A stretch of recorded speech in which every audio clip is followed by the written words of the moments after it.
Assalamualaikum warahmatullahi wabarakatuh. Masih dalam research series ini adalah video yang kedua tentang 7 jenis research gaps.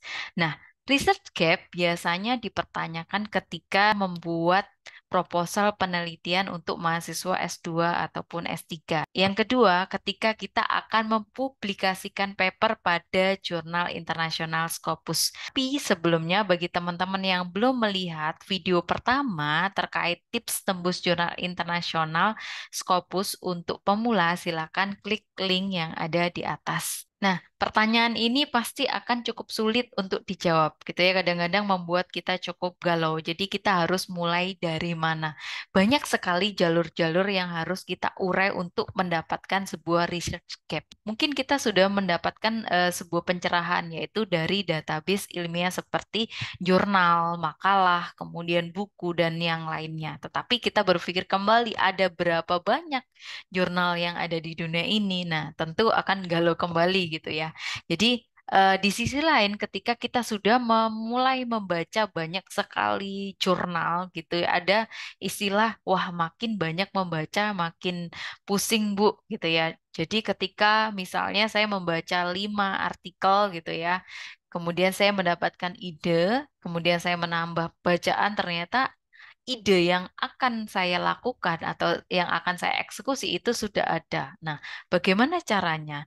Nah, tenang ya teman-teman bahwa kita tidak sendiri. Pasti para peneliti-peneliti mahasiswa-mahasiswa S2, S3 yang mulai itu merasakan hal yang sama seperti 3,5 tahun yang lalu ketika saya memulai kuliah S3. Nah, secara garis besar ketika kita membicarakan tentang research gaps, kita akan ditanya tentang kontribusi, kita akan ditanya tentang novelty. Nah, alurnya adalah kita mencari dulu research gaps atau kesenjangan dari penelitian. Dari situ kita akan mendapatkan sebuah kontribusi, setelah itu baru kita akan mendapatkan novelty atau sebuah kebaharuan. Nah, hal yang saya paling ingat di salah satu workshop dari Prof. Romi bahwa kontribusi itu berasal dari hal-hal kecil yang spesifik. Jadi sebuah domain keilmuan gitu ya, itu dari sesuatu yang kecil, kemudian ada banyak peneliti yang meneliti dalam bidang itu, lama-lama dia akan membesar, membesar, membesar gitu. Kecil,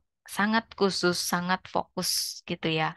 Jadi bisa jadi kontribusinya ada beberapa hal. Nah, ini ada studi kasus misalnya pengembangan teori dari decision tree. Ada beberapa teori sebelumnya seperti misalnya decision tree jenis ID tree, C45, Cradle, kemudian CART, Cradle C45, kemudian muncullah sebuah kontribusi research gap tentang sesuatu hal, kemudian dia mendatangkan kontribusi jenis dari decision tree yang baru yaitu adaptif Cradle C45 yang dia bagaimana menguji antara semua algoritma dengan data ketika dia memperlakukan data itu dengan memberikan sebuah noise gitu ya, noise-nya makin diperbanyak sehingga dia menemukan sebuah kontribusi.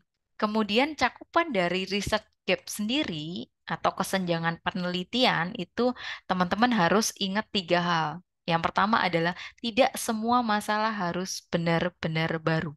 Jadi ketika kita mencari kesenjangan penelitian atau research gaps, itu tidak harus benar-benar sangat baru. Contoh misalnya mobil selama ini yang tercanggih adalah mobil autopilot misal. Kemudian kita ingin mengisi kesenjangan penelitian dengan mobil yang bisa pergi dari satu dimensi ke dimensi yang lain. Nah, itu termasuk research gaps juga, tetapi kita harus pertimbangkan time, cost, resource-nya tersedia gitu. Kemudian yang kedua adalah penelitian sebelumnya sudah banyak, namun apa masih ada gap-nya. Nah, ini juga sering banget dihadapi oleh para peneliti-peneliti atau mahasiswa. Jadi, ketika saya membaca, contohnya misalnya, oh ini dalam satu topik ini, contoh misalnya pengenalan emosi gitu ya, ini ternyata kinerjanya sudah hampir 100%. Nah, mau diapakan lagi? Padahal kita bisa melihat dari sisi-sisi yang lain. Ternyata akurasi yang 100% itu menghasilkan kebutuhan komputasi yang cukup tinggi. Nah,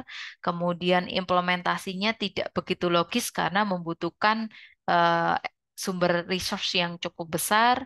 Di sisi lain mungkin ada kelemahan di sisi dataset.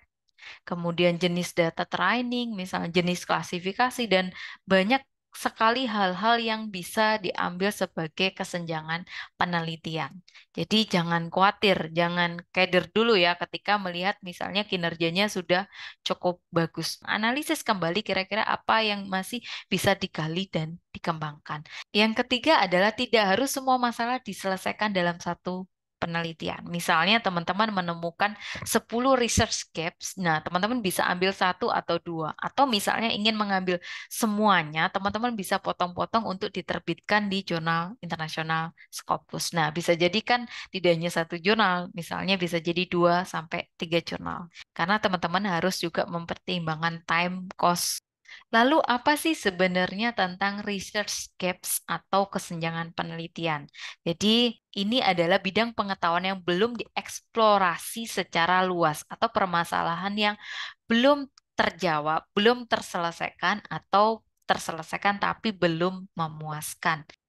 Lalu, ada banyak sekali panduan teori tentang penemuan atau jenis research gaps. Nah, ini saya ambil dari salah satu teorinya Miles 2017, ada 7 jenis dari research gaps. Nah, kenapa saya berikan referensi? Biasanya ini akan membantu teman-teman ketika ditanya oleh promotor atau pembimbing teorinya dari siapa, menurut siapa, kok ada 7 jenis dari research gaps. Nah, yang pertama adalah evidence gaps, kemudian knowledge gaps, practical knowledge gap, methodology gaps, empirical gaps, theoretical gaps, dan juga population gaps. Nah, kita akan coba bahas satu persatu. Yang pertama adalah evidence gaps. Dia adalah kesenjangan bukti yang bertentangan. Jadi hal ini mengacu pada kurangnya data empiris atau penelitian yang mendukung hipotesis atau teori tertentu. Contoh misalnya ada sebuah klaim bahwa metode pengajaran tertentu meningkatkan keterlibatan siswa, tetapi tidak ada bukti konkret atau mungkin ada hanya sedikit. Karena biasanya ketika kita melakukan sebuah penelitian itu kan ada sebuah kesimpulan. Nah, bisa jadi kesimpulan itu hanya dari dua penelitian atau mungkin satu penelitian. Nah, itu perlu diteliti lebih lanjut lagi. Contoh juga misalnya ada satu penelitian yang mengatakan bahwa coklat itu bagus untuk kesehatan jantung. Tapi ada penelitian yang lain yang mengatakan bahwa itu buruk untuk kesehatan jantung. Nah, ini adalah sebuah gaps yang bisa diteliti lebih lanjut lagi. Misalnya kita bisa mengeksplorasi lagi tentang misalnya, oh mungkin porsinya gitu ya, berapa banyak coklat yang dikonsumsi atau mungkin dari usia juga mempengaruhi.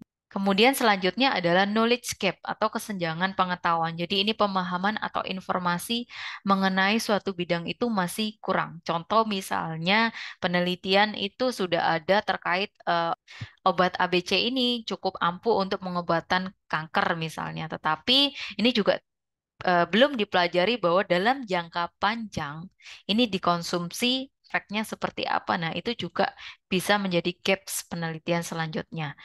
Bisa jadi juga misalnya contoh di pengenalan emosi gitu ya. Kenaikan respon emosi marah secara cepat ketika seseorang berdiri. Jadi selama ini penelitian-penelitian sebelumnya itu memberikan stimulan untuk menguji emosi itu dengan cara duduk gitu ya. Itu kebanyakan seperti itu. Nah, bagaimana dengan misalnya kondisi berdiri gitu ya? Itu juga merupakan misalnya gaps tertentu. Jadi kita bisa merumuskan dari hal-hal yang sudah ada kemudian kita kembangkan. Berikutnya adalah practical knowledge gap. Jadi ini kesenjangan antara pengetahuan dan praktis. Jadi secara teori dan di lapangan itu sedikit berbeda gitu ya, sedikit belum ketemu jalurnya gitu ya, seperti sebuah jembatan yang putus gitu ya. Jadi keterputusan antara pengetahuan teoritis dan juga penerapannya di skenario dunia nyata. Contoh misalnya tanaman ABC bagus untuk kecerdasan otak anak-anak karena mungkin kandungannya bagus, tapi para apoteker dan juga farmasi itu belum tahu cara bagaimana sih mengelolanya untuk mengemas menjadi sebuah obat kapsul misalnya ketika diuji coba ternyata katakanlah cepat basi gitu ya atau mungkin salah treatment obat itu menjadi sebuah racun misalnya seperti itu atau mungkin contoh yang lain adalah para insinyur ini mungkin tahu memahami fisika di balik sebuah material baru tapi dia tidak tahu cara menggunakannya secara efektif secara apa yang dipakai. Nah, selanjutnya terkait dengan metodologi GAPS atau kesenjangan metodologi. Ini adalah metode penelitian saat ini tidak memadai untuk mengeksplor pertanyaan tertentu. Jadi contoh misalnya kesuksesan model kerja telekomuting berbasis laporan harian. Jadi kerja telekomuting itu adalah pekerjaan yang fleksibel, biasanya identik dengan kerja dari manapun lokasinya, kemudian waktunya cukup fleksibel. Nah, mungkin penelitian-penelitian yang sebelumnya, survei yang ada mungkin tidak mencakup keseluruhan sikap terhadap telekomuting, sehingga menunjukkan perlunya teknik penelitian baru mungkin untuk memaksimalkan gitu ya model kesuksesan dari kerja telekomuting. Misalnya dipengaruhi oleh beberapa hal yang mendukung. Selanjutnya adalah empirical gaps atau kesenjangan secara empiris. Jadi ini muncul ketika tidak ada bukti empiris atau penelitian terhadap suatu pertanyaan dari fenomena tertentu. Contoh misalnya, mungkin banyak sekali penelitian yang meneliti bahwa dampak media sosial itu bisa membuat orang happy gitu ya. Nah, itu mungkin diteliti banyak sekali ke para remaja atau usia tertentu, tetapi belum ada bukti untuk usia tertentu, misalnya usia lansia gitu ya. Nah, itu juga termasuk sebuah gaps teman-teman yang bisa diisi atau diteliti lebih lanjut. Selanjutnya terkait teori gaps atau kesenjangan teoritis. Jadi mengacu pada tidak ada teori atau model yang dapat menjelaskan pengamatan atau fenomena tertentu. Jadi kurangnya sebuah teori pemersatu untuk menjelaskan berbagai pola perilaku sosial yang diamati dalam komunitas online. Misalnya, jadi kadang-kadang ketika kita memulai sesuatu, kita pasti ditanya atau bahkan mungkin kita di jurnal internasional ya, yang paling dikuatkan adalah secara teorinya seperti apa. Jadi teman-teman ketika meneliti di sebuah topik tertentu, tema yang khusus tertentu, nah teman-teman juga bisa mengisi gap di sisi itu teman-teman. Misalnya ada beberapa teori yang teman-teman gabungkan atau kolaborasikan, misalnya menambahkan menjadi sebuah teori baru dan menjadikan sesuatu lebih baik, dan itu juga termasuk gap. Terakhir adalah population gap, jadi kesenjangan dari populasi. Ini terjadi ketika mencakup kelompok atau populasi tertentu. Jadi menghasilkan hasil yang tidak dapat digeneralisasi. Misalnya contoh nih, uji coba obat itu dilakukan pada orang dewasa. Nah, itu bisa menjadi gaps ketika diuji ke anak-anak karena bisa jadi responnya, efeknya berbeda. Itu juga termasuk gaps yang bisa diteliti lebih lanjut lagi. Contoh misalnya yang lain adalah pengenalan emosi. Misalnya teman-teman membuat sebuah kesimpulan, percobaan teman-teman, dataset teman-teman itu adalah orang Asia. Nah, misalnya ada penelitian lagi mengisi pengenalan emosi untuk khusus orang-orang Eropa misalnya bisa jadi respon dari emosinya ini berbeda teman-teman. Nah, itu juga termasuk gap gitu ya, population gap. Itu adalah 7 jenis research gaps yang bisa teman-teman ambil. Teman-teman bisa ambil salah satu, dua, atau tiga. Kemudian teman-teman bisa pakai untuk menjadi kekuatan dari proposal penelitian teman-teman atau awal penelitian teman-teman untuk mensubmit ke jurnal internasional Scopus. Nah, itu adalah 7 jenis research gaps menurut Miles 2017. Nah, teman-teman mengidentifikasi dan mengatasi kesenjangan penelitian atau research gaps adalah salah satu proses yang paling penting dalam sebuah penelitian apapun. Karena dari situ teman-teman akan bisa menjawab kontribusi teman-teman apa, kemudian novelty atau kebaruan teman-teman apa yang banyak sekali dipertanyakan ketika teman-teman memulai riset kuliah di jenjang S2 atau S3 atau bahkan ketika teman-teman membaca jurnal-jurnal yang sukses diterbitkan di jurnal internasional Scopus. Itu saja yang bisa saya sampaikan. Mungkin teman-teman bisa membaca banyak referensi terkait research method. Salah satu buku dissertation research method ya, step by step bagaimana sih Anda bisa menulis sebuah riset Anda dengan baik. Itu saja yang bisa saya sampaikan hari ini. Semoga bermanfaat. Terima kasih.